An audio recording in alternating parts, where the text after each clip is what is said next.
Students, next question अपने पास है question number 7, जिसमें बोला गया है कि विद्युत आवेश कैपिटल Q, इस कैपिटल Q को दो भागों में बांटा गया है, जिसको बोला गया है एक तो Q1 है और दूसरा Q2। ठीक है, अब इनके मध्य की दूरी r रखी जाती है। दोनों के मध्य प्रतिकर्षण बल अधिकतम होने की शर्त क्या होगी? अपने को निकालना है कि मैक्सिमम बल क्या होगा, वो शर्त अपने को ज्ञात करनी है। ठीक है स्टूडेंट, तो इसके लिए हमने कहा सबसे पहले तो कैपिटल Q बराबर है Q1 प्लस Q2। जैसा इसने कहा है कि कैपिटल Q आवेश को दो भागों में बांटा गया है, Q1 और Q2, तो हमने मान लिया Q बराबर है Q1 प्लस Q2। या इसको लिखा जा सकता है, किसी भी एक का मान निकाल लो। जैसे हमने Q1 का मान निकाला, कैपिटल Q माइनस Q2। ठीक है स्टूडेंट्स, लेकिन इसको हम नंबर 1 दे देते हैं। बल F बराबर आपके पास है K Q1 Q2 upon R square. ठीक है, हम क्या करेंगे, अब Q1 का मान इसमें रखते हैं पहले हम। F बराबर K capital Q minus Q2 capital Q2 बटे R स्क्वायर। ओके, अब देखो सुनो, इसने कहा है अधिकतम होने की शर्त। आपको ध्यान है, हमने 11th क्लास में फलन का अधिकतम और न्यूनतम मान पढ़ा था कि फलन अधिकतम और न्यूनतम किस तरह से होता है। तो हमने कहा था आपको वहाँ पर कि अधिकतम और न्यूनतम स्थिति ज्ञात करने के लिए सबसे पहले तो दी गई समीकरण को प्रथम बार अवकलन करके 0 के बराबर कर दो।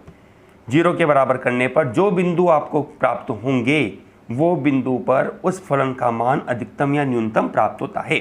तो यहाँ हमें वही करना है। आप क्या करिए, आपने इस समीकरण को Q2 में बना लिया पूरे को, तो आप इस समीकरण का Q2 के सापेक्ष अवकलन कर दो। तो हमने कहा इसलिए dF अपॉन डी Q2। ठीक है, d अपॉन डी Q2 मतलब हो गया Q2 के सापेक्ष अवकलन करना है, d अपॉन डी Q2। ठीक है, ये समीकरण हम यहाँ लिख रहे हैं, इसको मैं खोल के लिख देता हूँ पूरा क्वेश्चन को। K Q2 upon R square minus K Q2 square upon R square.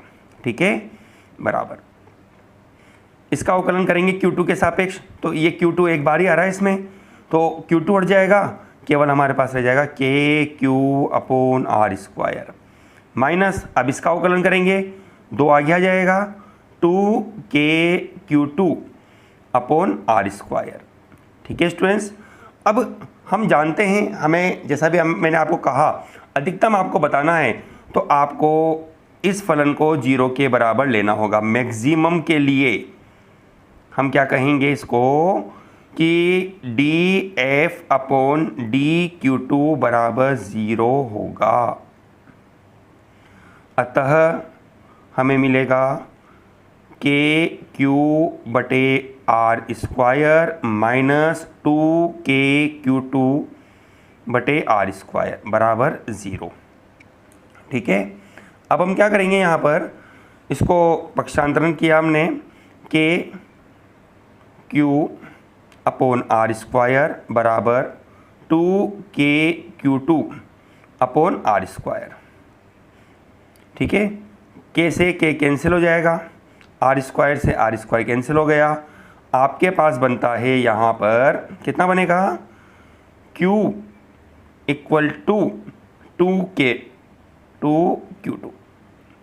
ठीक है, देखिए हमारे पास इक्वेशन नंबर है 1। हमारे पास जो मान आया है, कौन सा मान, Q इक्वल टू 2Q2, इससे हमने Q2 का मान निकाला, तो Q अपॉन 2 अपने पास हो जाएगा, मतलब कि Q2 का मान हमें प्राप्त हो गया। समीकरण 1 में मान रखते हैं और Q1 का मान भी निकालेंगे, तो Q1 बराबर हो जाएगा Q माइनस Q अपॉन 2। तो Q1 इज इक्वल टू कितना हो जाएगा, Q/2। ठीक है, ये अपने पास दोनों आवेशों के आंसर आ गए कि भाई आवेश का परिमाण ये होना चाहिए, तब जाके आपके पास जो प्रतिकर्षण बल बनेगा वो अधिकतम होगा। ठीक है स्टूडेंट्स, क्वेश्चन नंबर 8 अपने पास है, जिसमें आपको एक चित्र दिया गया है, जिसमें बोला गया है कि ए भुजा का एक समबाहु त्रिभुज है ABC, जिस पर 3 आवेश 2Q, -Q और -Q रखे गए हैं। ठीक है, ये चित्र आपको दिया गया है। इस निकाय का द्विध्रुव आघूर्ण निकालना है। तो देखो, थोड़ा दिमाग लगाना पड़ेगा अपने को। यहाँ पर द्विध्रुव आघूर्ण बनाओ पहले। तो कैसे बन रहा है भाई, देखो द्विध्रुव आघूर्ण में हम जानते हैं कि दोनों आवेश परिमाण में बराबर लेकिन प्रकृति में विपरीत होनी चाहिए। तो इस बिंदु B पर -Q आवेश है। ठीक है, इधर भी -Q, मतलब इन दोनों को यदि हम जोड़ते हैं तो -2Q, यहाँ +2Q, इसका मतलब हुआ कि B और C का परिमाण A के परिमाण के बराबर बनेगा। तो हम इस 2Q को 2 भागों में बांट देते हैं। एक तो लिख देते हैं अपन +Q और दूसरे को लिख देते हैं अपन +Q। बात एक ही है कि दोनों को जोड़ोगे तो आपके पास 2Q ही बनेगा। तो हमने कहा कि 1Q तो इसके लिए काम आएगा, 1Q इसके लिए काम आएगा। ठीक है, हम जानते हैं द्विध्रुव आघूर्ण की दिशा होती है ऋण आवेश से धन आवेश की ओर। तो इस B के लिए हमने माना ये तो हो गया P1 द्विध्रुव आघूर्ण, इसके लिए हो गया यह P2 द्विध्रुव आघूर्ण। ठीक है, अब इसके लिए यहाँ +Q आवेश इसके लिए काम आ रहा है, एक +Q आवेश इसके लिए काम आ रहा है। ठीक, यहाँ एंगल बनता है आपके पास समबाहु त्रिभुज है ना, पहला भी सवाल आया है हमारे पास, ऐसे 60 डिग्री का कोण बनेगा। और डायरेक्ट आप लिख सकते हैं यहाँ पर कि परिणामी द्विध्रुव आघूर्ण आपके पास होता है P बराबर √P1² + P2² + 2P1 P2 cos theta. ठीक है स्टूडेंट, जैसा कि हम जानते हैं कि यहाँ पर P1 और P2 सब बराबर है। तो चूंकि अपन जानते हैं, क्योंकि आवेश बराबर है ना भाई यहाँ पे, इसलिए भुजा बराबर है, इसलिए P1 बराबर P2 बराबर हम मान लेते हैं कुछ P' मान लेते हैं इसको थोड़ी देर के लिए। ठीक है, वह theta is equal to 60 degree का कोण बन रहा है। cos 60 बराबर होता है अपने पास, कितना होता है cos 60 बराबर 1/2। ठीक है, तो इस आधार पर अपने पास क्या हो जाएगा स्टूडेंट ये, इसलिए P बराबर आपको मिलेगा √P' + P' + 2P' इंटू 1/2। ठीक है, 2 से 2 कट जाएगा, 1, 2 और 3, ये तीनों मिलकर आपके पास क्या बन जाएगा √3P'²। ठीक है, P = हमारे पास बनेगा √3 और P'। ठीक है, अब आपको P' का मान निकालना है। जैसा कि हम जानते हैं P' बराबर लिखा जा सकता है Q × 2A, एक आवेश का परिमाण और उनके मध्य की दूरी। ठीक है, तो अपने पास बनती है दूरी A के रूप में यहाँ पर, और आवेश Q अपने पास है ही सही। तो अपने पास फॉर्मूला बन जाएगा यहाँ पर P' बराबर होगा Q और इंटू 2A की जगह यहाँ A लिखेंगे, क्योंकि समबाहु त्रिभुज की इसने दूरी अपने को दे रखी है कितनी, A के रूप में। ठीक है, तो अपने पास बन जाएगा, इसलिए P बराबर आपको मिलेगा √3। ठीक है, और Q और इंटू A, ये अपना क्वेश्चन नंबर 8 का आंसर बनेगा स्टूडेंट। P बराबर होगा √3Q और इंटू A के रूप में। ठीक है स्टूडेंट्स, अब हमारे पास है क्वेश्चन नंबर 9, जिसमें हम ये बताते हैं, सवाल है आपके पास 2 समान छोटे गेंदे, ये 2 छोटी गेंदे अपने पास है। ठीक है, प्रत्येक का द्रव्यमान है m अपने पास प्रत्येक गोली का द्रव्यमान है, जिस पर आवेश Q है। भाई प्रत्येक गोली पर आवेश Q है, एक समान आवेश। अब आप जानते हो कि एक समान आवेश है तो इनके मध्य प्रतिकर्षण बल बनेगा, ये बल इधर होगा और ये बल इधर होगा। कूलाम के नियम के आधार पर भी अपन जानते हैं कूलाम का सदिश निरूपण। ये भुजा की लंबाई आपको दे रखी है इसने L के रूप में। ठीक है स्टूडेंट, लटकाई गई है। इनके मध्य की दूरी x है, यहाँ से यहाँ तक की जो डिस्टेंस आपको दे रखी है वो कितनी है, x है। ठीक है, धागे के मध्य का कोण, यहाँ जो कोण बनता है इसने आपको सुविधा के लिए 2 थीटा दे रखा है। अपन एक काम करते हैं, इसको अर्धक के रूप में लेते हुए इसको थीटा, इसको थीटा, क्योंकि ऐसा न्यूमेरिकल आपके पास भी है, आपके एग्जाम्पल दे रखा है किताब में, वो एग्जाम्पल के रूप में भी है ये आपके पास है। तब साम्य अवस्था की स्थिति में दूरी x का मान निकालना है। जब ये निकाय साम्य अवस्था में है भाई, तो आपको बताना है कि इसमें x का मान क्या बनेगा। तो स्टूडेंट देखते हैं, पहले तो बलों के घटक अपन बनाते हैं। अब आपको पता है कि ये गोली है तो इसका भार ऊर्ध्वाधर नीचे की ओर लगेगा mg, इसका भी भार ऊर्ध्वाधर नीचे की ओर लगेगा mg, ठीक है। अब आपको पता है डोरी है, तनी हुई अवस्था में रहेगी, तनाव बल T होगा इसमें, ठीक। अब T का यहाँ पर अपन यदि एक ऊर्ध्वाधर रेखा बनाते हैं ये, तो ये कोण बन गया अपने पास थीटा, ठीक है। आपको पता है कोण के सामने वाली भुजा लंब होगी, लंब घटक इस दिशा में आ रहा है, इस दिशा में, ये क्षैतिज घटक हो जाएगा। तो इस तनाव बल T का ये क्षैतिज घटक बनेगा T cos थीटा, ठीक है। और लंब घटक होगा इस दिशा में, मतलब कि ये दिशा बनेगी लंब घटक की अपने पास, इस दिशा में, मैं यहाँ दर्शा देता हूँ आपको, है ना, T sin थीटा, ठीक है। ये अपने पास इसका अपन मध्य बिंदु मान लेते हैं भाई, ठीक है। अब मध्य बिंदु है तो ये डिस्टेंस हो जाती है x/2, ये हो जाती है x/2 के रूप में, ठीक है। अब अपनी प्रक्रिया अपन स्टार्ट करते हैं। यदि ये संतुलन है, संतुलित है, संतुलन में, हमने कहा संतुलन की अवस्था में,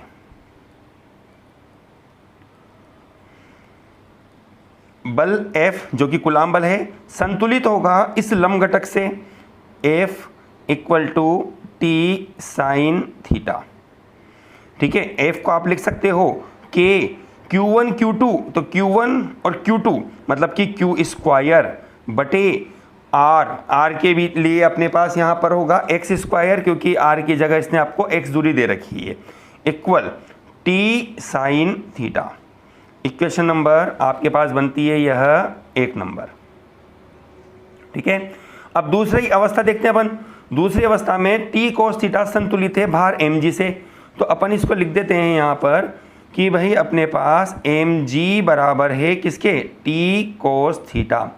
समीकरण नंबर कितना, 2 नंबर, ठीक है। हमने क्या किया, समीकरण 1 में 2 का भाग दिया, तो आपके पास क्या बनेगा, T sin थीटा बटे T cos थीटा बराबर होगा KQ² x², ठीक है। कोष्टा ये वाला भाग है इंटू 1/mg के रूप में, ठीक है। ये अपने पास की वैल्यू आ गई, T से T कट जाएगा। साइन बटे कोस को लिखा जा सकता है tan थीटा बराबर होगा KQ² x² into mg, number 3, ठीक है स्टूडेंट्स। अब ध्यान दीजिए आप एक बार और चित्र पे देखो, tan थीटा अपने पास आ गया। अब अपने पास समस्या है x का मान निकालना, तो x के मान के लिए आप यहाँ ध्यान दीजिए, एक तो अपने पास आ रहा है आधार, एक अपने पास है कर्ण, क्या है, आधार और कर्ण। तो ऐसी स्थिति में हम ये जानते हैं, हमें एक ऐसे फॉर्मूले का निर्माण यहाँ का करना है जहाँ tan थीटा के रूप में हम L और x/2 को ले सकें त्रिकोणमितीय फलन के आधार पे, ठीक है ना। तो ऐसी स्थिति में अपन जानते हैं यहाँ पर कि हमें लाल बटे कक्का का फॉर्मूला अपन यहाँ काम में लेते हैं, तो अपने पास क्या बनेगा, किस तरह से क्या बनेगा। देखो आप, कोण है, कोण के सामने वाली भुजा होती है लंब, ठीक है, ठीक। अब ये लंब है, ये 90 डिग्री का कोण हो जाएगा, तो इसके सामने बना कर्ण। तो ऐसा त्रिकोणमितीय फलन बताइए जिसमें लंब और कर्ण आता है, आपके पास बनता है tan थीटा स्टूडेंट। तो हम लिख सकते हैं यहाँ पर इस तरह से कि चूंकि चित्र से आपको मिलता है यह tan थीटा, त्रिभुज कौन सा लिया था आपने, त्रिभुज, इसको नाम देता हूँ मैं OA और B। तो त्रिभुज बनता है अपने पास AOB में, tan थीटा बराबर आपके पास बनता है लाल बटे कक्का, मतलब कि AB बटे OA। AB की वैल्यू आपके पास है x/2, OA की वैल्यू है L, ठीक है। तो अपने पास बन जाता है यह x/2L। Equation number 4। समीकरण 3 और 4 को आप बराबर कर दीजिए, तो आपके पास क्या बनेगा, x/2L बराबर होगा K Q square upon X square M G. Okay, आपको वैल्यू निकालनी है किसकी, x की। तो x बराबर आपके पास बन जाएगा यहाँ पर x इक्वल टू के क्यू स्क्वायर अपॉन, सॉरी यहाँ पर एक x से एक x आप कैंसिल कर देंगे, ये x का क्रॉस मल्टीप्लाई कर दिया हमने, के क्यू स्क्वायर इस 2l का क्रॉस चला जाएगा, ठीक है, और अपॉन में अपने पास शेष रहता है यहाँ पर कितना, mg। आप इसको और चेंज कर सकते हैं, x बराबर k का मान आप रख सकते हो 1/4 pi epsilon not Q square into 2l upon mg, ठीक है। ये अपने पास वैल्यू आ जाती है किसकी, x की, जो कि आपको यहाँ पर ज्ञात करना था। यदि हमें ये मान दिए गए होते, m द्रव्यमान दिया गया होता, q आवेश का मान दिया गया होता, डोरी की लंबाई दी गई होती, तो हम यहाँ इसको सोल्व करके और x का मान हम यहाँ पर ज्ञात कर सकते थे, ठीक है स्टूडेंट्स। इस तरह से क्वेश्चन नंबर 9 आपके पास सोल्व होता है। स्टूडेंट्स अगला सवाल अपने पास है क्वेश्चन नंबर 10, सुनिएगा, ठीक सवाल है ये भी। किसी निकाय में दो आवेश है, क्यू ए बराबर आपको दे रखा है 2.5 इंटू 10 की घात -7 कूलम, ठीक है, और क्यू बी बराबर आपको दे रखा है -2.5 इंटू 10 की घात -7 कूलम। देखो एक बात ध्यान दो, यहाँ दोनों आवेश परिमाण में तो बराबर हैं, आप प्रकृति में विपरीत है। तो आपके दिमाग में बात आ जानी चाहिए, शायद ये सवाल द्विध्रुव आघूर्ण से संबंधित हो सकता है। क्या कहता है ये बिंदु, इस ए के निर्देशांक अपने को दे रखे हैं 0, 0 और -15 सेंटीमीटर, और बी के निर्देशांक दे रखे हैं 0, 0 और +15 सेंटीमीटर, ठीक है। देखो अपन जानते हैं पहला कोऑर्डिनेट होता है x का, दूसरा कोऑर्डिनेट होता है y, तीसरा होता है z का। तो इसका मतलब है z कोऑर्डिनेट से रिलेटेड है, ठीक है स्टूडेंट। मतलब अपन इसको चित्र के रूप में बनाएं तो ये इस तरह से बन सकता है, ये z अक्ष अपने पास, ये z अक्ष अपने पास, z डैश, ये है z, ये मध्य बिंदु O हो गया इसका, ठीक है। अब यहाँ -q आवेश है मतलब कि QA, यहाँ +q आवेश मतलब कि QB, ठीक है। अब ये डिस्टेंस हो जाती है अपने पास 15, -15 के रूप में, ये डिस्टेंस हो जाती है अपने पास 15 के रूप में। तो द्विध्रुव आघूर्ण कितना होगा भाई, हम जानते हैं, सीधा सा फॉर्मूला है P बराबर Q इंटू 2A। किसी एक आवेश का परिमाण और उनके मध्य की दूरी, कोई सा भी एक आवेश ले लो आप इसमें, मान लीजिए हम पहला ही ले लेते हैं 2.5 इंटू 10 की घात -7 इंटू, अब दूरी की बात आती है। दूरी आप देखोगे तो यहाँ से लेके यहाँ तक की डिस्टेंस 15 और 15 मिला के 30 होती है। तो 30 ये मीटर में चेंज करोगे आप इसको, तो अपन लिखेंगे 30 इंटू 10 की घात -2। ध्यान दीजिए, कई स्टूडेंट के दिमाग में बात आ रही होगी कि यहाँ मध्य बिंदु O है, तो ये -15 है और ये +15, तो 0 हो गए ना डिस्टेंस। नहीं, आपको जैसा कि पता है कि दूरी कभी ऋणात्मक नहीं होती है, ठीक है ना। तो ये डिस्टेंस आपके पास ऑलरेडी नेगेटिव है, ठीक। तो अपने पास यहाँ से लेके यहाँ तक की डिस्टेंस के रूप में कुल दूरी बनेगी 30 के रूप में। कितना हो जाएगा आपके पास, P बराबर लिखा जा सकता है, आपके पास बनेगा यह, इसको सोल्व करेंगे 25 या 75 इंटू 10 की घात -8, ठीक है, कूलम इंटू मीटर। ये आपका द्विध्रुव आघूर्ण बनता है इस निकाय के लिए, ठीक है। ये अपना क्वेश्चन नंबर 8 का आंसर है स्टूडेंट्स। इसी प्रकार से क्वेश्चन नंबर 10 का आंसर है स्टूडेंट्स।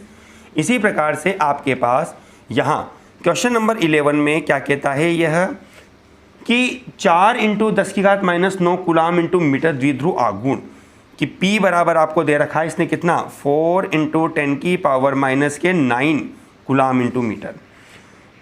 कोई द्विध्रुव आघूर्ण विद्युत क्षेत्र E बराबर आपको दे रखा है 5 इंटू 10 की घात 4 न्यूटन प्रति कूलम। एक समान विद्युत क्षेत्र में थीटा बराबर 30 डिग्री के कोण पर स्थित है, तो आपको बल आघूर्ण टो का मान निकालना है। बहुत इजी फॉर्मूला हो गया, टो बराबर हम जानते हैं PE साइन थीटा होता है ना। तो अपने पास टो बराबर P का मान आपको दे ही रखा है इसने 4 इंटू 10 की पावर -9 इंटू E का मान है 5 इंटू 10 की पावर 4 इंटू साइन 30 हो जाएगा अपने पास, ठीक है। कितना होगा 4 × 5 मतलब कि 20 इंटू 10 की पावर -9 और प्लस के 4 कितना हो जाएगा -5। साइन 30 का मान होता है √3/2, ठीक है। साइन 30 का मान होता है 1/2। स्टूडेंट गलती से √3/2 साइन 60 का मान लिख दिया मैंने यहाँ पे आपको। 2 से 2 कट जाएगा मतलब कि 10 और 10 की घात -5, तो टो बराबर आपको मिलेगा कितना 10 की घात -4। बल आगुण है, मात्रक होगा न्यूटन इंटू मीटर। यह अपने पास इस निकाय का बल आघूर्ण आ गया, ये अपना आंसर बनता है स्टूडेंट, ठीक है। अगला सवाल है क्वेश्चन नंबर 12, जिसमें आपको बोला गया है कि 2 बिंदु आवेश Q1 और Q2 जिनके मध्य की दूरी, थोड़ा सा नॉर्मल चित्र देखते हैं अपन। ये Q1 और Q2 अपने पास है, जिनके मध्य की दूरी अपने को दे रखी है 3 मीटर, ठीक है स्टूडेंट। आगे कहता है कि इन आवेशों का योग Q1 + Q2 बराबर अपने पास है 20 माइक्रोकूलाम। यदि एक आवेश दूसरे आवेश को बल F बराबर इसने दे रखा है अपने को 0.075 न्यूटन से प्रतिकर्षित करता है, तब दोनों आवेशों का मान निकालिए। तो आपको यहाँ पर आवेश का मान ज्ञात करना है स्टूडेंट। तो पहले तो आप ही देखो, आपको दे रखा है Q1 + Q2 बराबर है 20 माइक्रोकूलाम, ठीक है। आपको पता है माइक्रो मतलब 10 की घात -6 होता है। बाद में एक साथ इनको मान को रखते चले जाएंगे, सोल्व करेंगे। अब पहले आप देखिए F बराबर आपको ये दे रखा है, तो कूलाम के नियम से F की जगह लिखा जा सकता है KQ1Q2/r²। R का मान भी अपन बाद में रख देंगे, न्यूमेरिकली वैल्यू अपन बाद में रख देंगे, पहले समीकरण को अपन सॉल्व करते हैं। 0.075, ठीक है। तो Q1 Q2 बराबर आपके पास होगा 0.075 r²/K, ठीक है। अपन इसको थोड़ा सोल्व करते हैं अब। तो अपने पास क्या बनेगा 0.075 r², 3 मीटर है तो 3 का स्क्वायर हो जाएगा 9/K का मान अपने पास होता है 9 × 10 की घात 9, ठीक है। इसका पॉइंट अपन ने हटाया तो यहाँ अपन नीचे लगा सकते हैं 1, 2 और 3 जीरो, क्योंकि दशमलव के बाद अपने पास 3 संख्याएं मौजूद है तो 3 जीरो अपने पास यहाँ बन जाएगा, ठीक है। 9 से 9 कैंसिल हो जाएगा, अपने पास बनता है 10 की घात 9, यह 3 जीरो और इसको दे दी गई है तो 12 हो गया। तो अपने पास ये वैल्यू बनती है कितनी 75 × 10 की घात कितना होगा स्टूडेंट 9 तो यह और 3 यह 12 मतलब कि -12। ये अपने पास Q1 Q2 की वैल्यू आ गई स्टूडेंट्स, ठीक है। अब अपन इस इक्वेशन को थोड़ा और सोल्व करने जाएंगे, क्योंकि अपने को दोनों आवेशों की अलग अलग मात्रा निकालनी है स्टूडेंट। तो अपन इस चीज़ को देखते हैं यहाँ पर। ये तो अपने पास एक इक्वेशन नंबर 1 बनी हुई है। अब क्यों ना हम एक काम करें यहाँ पर कि ये तो दोनों आवेशों की योग में दे रखी है, तो भाई दोनों आवेशों का अंतर भी निकाल लो आप। आपको ध्यान है क्लास 10th में आपने x + y = 5, x - 2y = 6 इस तरह के सवालों को हल किया है। तो उसी रूप में अपन इसको क्वेश्चन को बनाते हैं। तो हम ये जानते हैं यहाँ पर स्टूडेंट कि हम Q1 - Q2 का होल जो स्क्वायर होता है उसको लिखा जा सकता है यहाँ पर आपके द्वारा Q1 + Q2। थोड़ा ध्यान रखने वाली बात है, मैथ वाले स्टूडेंट्स के लिए फ़ायदेमंद है, यहाँ पर उसको ये फॉर्मूला पता है होना चाहिए, ठीक है। ये इस तरह का फॉर्मूला अपने पास बन गया। अब अपने को ये Q1 + Q2 की वैल्यू अपने को पता है कितनी है 20 माइक्रोकूलाम के रूप में स्क्वायर -4 Q1 Q2 का मान आपने निकाल रखा है 75 × 10 की घात -12, ठीक है। अपने पास यहाँ बनता है 20 का स्क्वायर मतलब कि 400 माइक्रो है तो 10 की घात -12 हम डायरेक्ट लिख सकते हैं यहाँ पर स्टूडेंट -4 × 75 कितना हो जाएगा 300 × 10 की घात -12, ठीक है। तो अपने पास कितना बनेगा अब देखो दोनों जगह -12 कॉमन है निकल जाएगा, 400 में से 300 जाएंगे तो अपने पास बनेगा 100 × 10 की घात -12। ये वैल्यू आई किसकी Q1 - Q2 का होल स्क्वायर। आप इसका वर्गमूल ले लो तो वर्गमूल लेने पर आपको मिलेगा Q1 - Q2 बराबर होगा जब आपने इसका वर्गमूल लिया तो आपके पास बन जाता है 100 का तो वर्गमूल हो जाएगा 10 और -12 घात का वर्गमूल हो जाएगा -6। ठीक है, आप इसको सुविधा के लिए 10 की घात -5 भी आप यहाँ पर लिख सकते हैं स्टूडेंट्स। ठीक है, अब इसको अपन ने ले लिया समीकरण नंबर 2। अब अपन ने पास सीधा सा वर्ग रह गया समीकरण 1 और 2, दोनों को जोड़ लो पहले तो एक बार। समीकरण 1 + 2 से Q1 + Q2 बराबर 20 माइक्रोकुलाम दे रखा है, मतलब कि 20 × 10 की घात -6, या यूँ भी लिख सकते हो 2 × 10 की घात -5। और समीकरण नंबर 2 आपके पास है Q1 - Q2 बराबर हो जाएगा 1 × 10 की घात -5। जब आपने जोड़ा ये दोनों तो क्रॉस हो जाएंगे, केवल Q1 बनेगा। 2Q1 बराबर होगा 2 और 1 3 आपके पास हो जाएगा × 10 की घात -5। ठीक है, आप लिख सकते हैं यहाँ पर Q1 बराबर होगा 3/2 × 10 की घात -5, या Q1 बराबर हो जाएगा 1.5 × 10 की घात -5 कूलाम। ये Q1 का मान आ गया। अब इसी प्रकार से आप यहाँ पर Q2 का मान निकालना चाहते हो तो Q2 का मान निकालने के लिए आप क्या करिए, इसको आप चेंज कर सकते हो, -6 बना सकते हो आप। 10 का ऊपर नीचे आपने गुणा किया तो Q1 बराबर बन जाएगा, जैसे अपने पास ये वैल्यू बनती है 15 × 10 की घात -6 हो जाएगा, जिसको आप सुविधा के लिए लिख सकते हैं यहाँ पर 15 माइक्रोकुलाम। ठीक है, अब समीकरण 1 ले लीजिए आप, या 2 ले लो, कोई सी भी एक समीकरण ले सकते हो। समीकरण 1 से हमारे पास है वैल्यू थी Q1 + Q2 है ना, Q1 + Q2 बराबर था 20 माइक्रोकुलाम। ठीक है, अपने पास Q1 की वैल्यू आ चुकी है तो 15 माइक्रोकुलाम + Q2 बराबर 20 माइक्रोकुलाम। ठीक, तो Q2 बराबर आपके पास बन जाएगा यहाँ पर 15 में से इसको 15 को पक्षांतरण किया तो 20 में से 15 जाएंगे तो 5 माइक्रोकुलाम। इस तरह से आपके पास दोनों आवेशों का आंसर आ गया। पहले आवेश का आंसर आपके पास आ रहा है 15 माइक्रोकुलाम और दूसरे आवेश का आपके पास मान आ रहा है Q2 बराबर 5 माइक्रोकुलाम।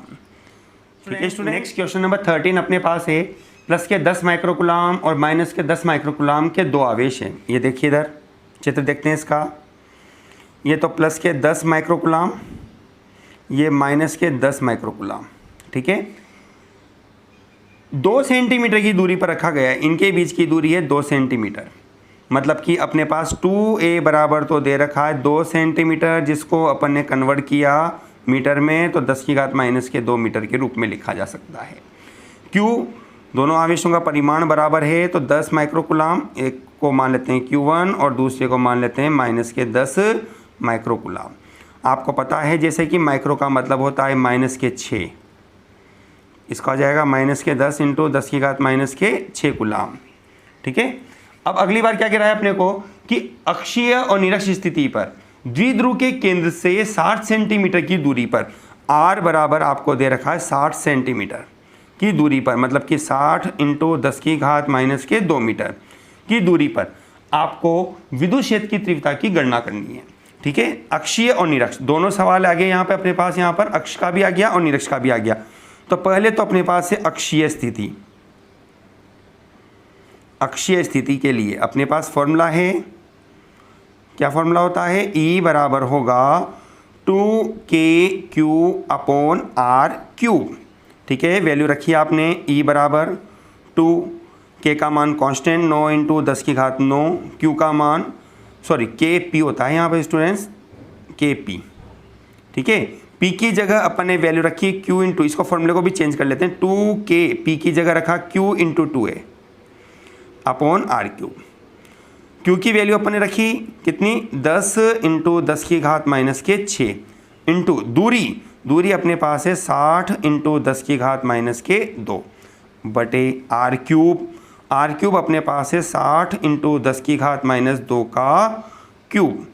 ठीक है, तो अपने पास क्या बनेगा स्टूडेंट, अब ये देखो बराबर आपको मिलेगा ये वैल्यू 1.67 × 10 की घात 4 न्यूटन प्रति कूलाम। ये अपने पास आ जाता है अक्षीय स्थिति पर विद्युत क्षेत्र की तीव्रता।